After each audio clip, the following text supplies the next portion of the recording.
Jessica, thank you so much for joining us, especially with your busy schedule here. How are you doing today? Doing so well. Thank you for having me. I'm really excited. Good, good. Well, this is a hot topic. Obviously, we're in very unique times. A lot of people are job hunting and they are doing it virtually. They're having to do these interviews via their cameras. And a lot of folks have told me that it's just very uncomfortable. So I was wondering, since you are a career coach and you know what you're doing, I was hoping that you might be able to offer some good tips for people who have to do these interviews, via their laptops, and they're just not, they're not comfortable doing this. When they're in a virtual interview, the one thing that's the least comfortable is the fact that they're not sitting in front of a person. They're sitting in an empty room, often talking to a cell phone or a laptop.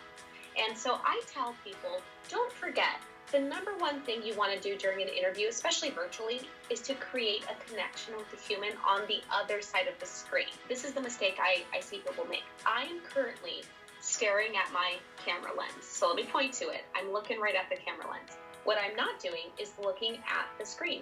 So darling, I'm actually not even looking at you. If I was going to, I would be talking to you like this the entire time. And then we would do the entire interview with you looking at me, looking at you. It's like Inception for interviews. I tell people, don't do that. Look at the camera lens. And if you need to, you take a tiny little Post-it with an arrow that points to the camera and you stick it right next to it. It sounds so funny, but that is an important tip. And unless you have done a lot of on-camera work or the Zoom work, you don't know what else can help people look more natural and feel more natural as they're doing these interviews. I'll give you an example. She was so nervous about interviewing in general. And I said, when do you feel the most comfortable? Do you ever FaceTime with people, friends, family? She goes, oh, I bet I FaceTime my best friend every morning. Why don't you put a picture of your best friend next to the camera lens? Talk to her. Talk to her, because that's when you are your most yourself. And when it comes to interviewing, people get so nervous that as they are waiting on a response for a question, or they're listening to the interviewer, it starts to look a little bit like a hostage negotiation situation. They look terrified in the camera. That doesn't really create a sense of trust, engagement. People won't really have a sense of who you are, and you want to show your personality. So if you need to bring a picture of your best friend into it, I'd say do it. What I love about you, Jess, is that your energy level really does jump across the camera, and that's one of the things I tell people is that a lot of people don't realize the camera actually sucks out energy from you. So whatever your energy level is, you have to bring it up more. It's a tip that I learned years ago when I was a newscaster. When it comes to virtual interviewing, there's three aspects that you really have to think about. You have to think about the physical environment, your emotional environment, as well as the online environment. And when it comes to the physical environment, you are so right that what you're wearing is part of that. So I tell people, like, hey, if you are wearing a shirt, let's say it's a blouse that you're not comfortable in, you haven't worn it before, you don't notice, but you're adjusting it the entire time. And you're kind of tugging at it, and you're adjusting it, and you're making sure it's, buttoned up correctly. You want to wear something that you feel confident in. And like they call it now, at least from the waist up, you want to be professional. What's your opinion on virtual backgrounds versus real backgrounds? Do you prefer one over the other? Well, I will say it depends on the background. So I'll give you an example. I was doing mock interviews for a university, and some of the students prepared well, and in the background, even if they were in their dorm room, there was no movement. So even if you have a ceiling fan, for example, if it's twirling around in the background, your interviewer cannot help themselves. They're nosy by accident. Their little eyes will wander away from you, and they'll start seeing what's happening behind you. So this is just a solid blue wall. There's nothing moving. You won't see anything distracting for you in the background. That's always the best. If you don't have the ability to sit just with a nice blank space, then you might want to consider a virtual background. However, you want to test that out before you do it the first time, because I'll tell you that in some lighting situations, the virtual background doesn't work. So it's very glitchy, and it looks like you're stuck in the Matrix. I recommend, especially if you're on a desktop or a laptop, having a copy of your resume available that you can share your screen with the employer if they don't have a copy of your resume handy. Because if they don't, you can say, would you like me to share my screen and show you my resume? I think that's a really nice way to show preparedness. Of course, you want to make sure that it's ready and you don't want to, search through your files for it. Besides that, I actually think that doing a virtual interview is kind of like taking an open note test. I can't believe the advantage you have by being in a private space where you can have notes all around you and nobody knows it. For example, in this interview, I have quite a few notes. I have Post-it notes around my monitor. I even have a note right behind my camera.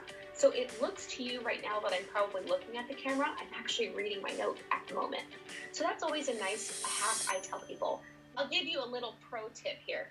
So for example, if somebody asks me a question during an interview and I want to read my notes, maybe they say, tell me about a time you had an angry client that you had to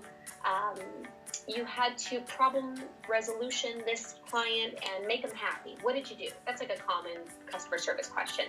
Mm-hmm. What I would recommend my clients do is I tell them, if you need an example, because we probably prepared for it in advance and you wrote it on a piece of paper, you say something to the effect of, that's a great question. I have a couple of examples. Let me think of the best one this moment.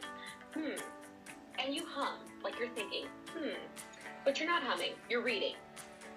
As you scan your paper, let's see, that example, got it. And you go, okay. And then you give them the example.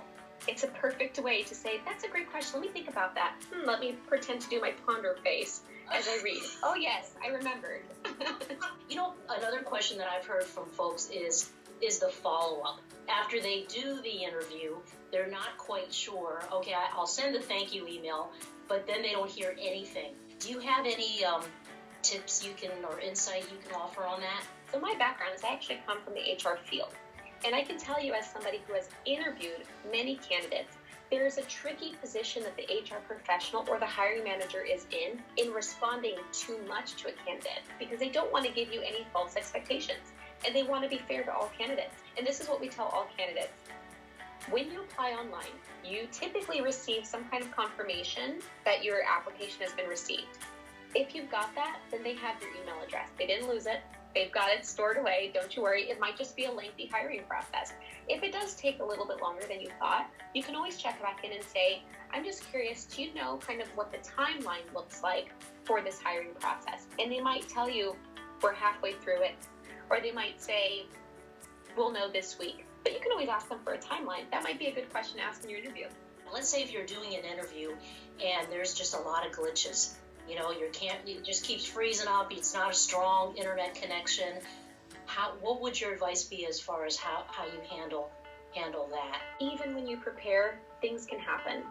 And I think being authentic and genuine when they present themselves is the best way to navigate it. And this is what I tell my clients. As soon as you get awkward, things get awkward. So don't be awkward. Instead, you can say something like, I planned in advance for, I checked my settings. It looks like we're having some technical difficulties.